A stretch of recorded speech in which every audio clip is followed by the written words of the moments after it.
Hello बच्चों, let's read this question. Question says if alpha plus beta is equal to 3 pi, then the chord joining the points alpha and beta for the hyperbola x square upon a square minus y square upon b square equal to 1 passes through. तो हमको बताना है कि एक cord हमको बतानी है जो कि पैरामेट्रिक कोऑर्डिनेट अल्फा पे बनेगी, मतलब a sec alpha comma b tan alpha वो वाला पॉइंट हो गया जहाँ पे हमको कॉर्ड बनानी है, और दूसरा पॉइंट हो गया A sec beta comma B tan beta. हमको इस वाले पॉइंट पे कॉर्ड बनानी है इन दोनों को ज्वाइन करती हुई, है ना। तो ये अगर हाइपरबोला है तो इस टाइप से हम लोग कॉर्ड बना देते हैं, ठीक है। अब हमको बताना है कि कॉर्ड कौन से पॉइंट से जाएगी।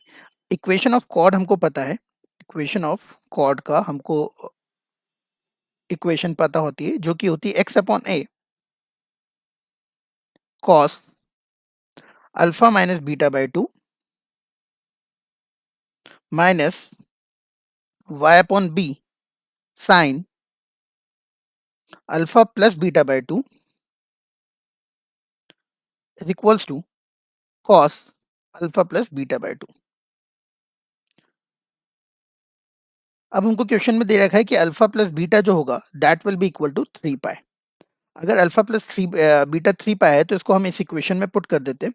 तो x upon a cos alpha minus beta will be same minus y upon b sin this will become 3 pi by 2 equals to cos 3 pi by 2।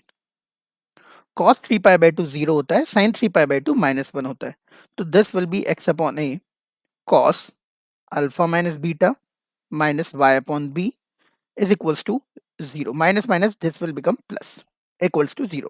अब क्योंकि इसमें कांस्टेंट ही नहीं बचा, ये x का टर्म है, ये y का टर्म है और कांस्टेंट 0 है, तो डेफिनेटली ये कॉर्ड कहाँ से जाएगी, ओरिजिन से जाएगी। और हाइपरबोला का ओरिजिन ही क्या होता है, सेंटर होता है। ओरिजिन ही सेंटर होता है। तो इस क्वेश्चन का आंसर हमारे पास हो जाएगा option number B, that is कि ये कॉर्ड जो है वो सेंटर से जाएगी, centre is origin. I hope आपको ये क्वेश्चन समझ में आया होगा।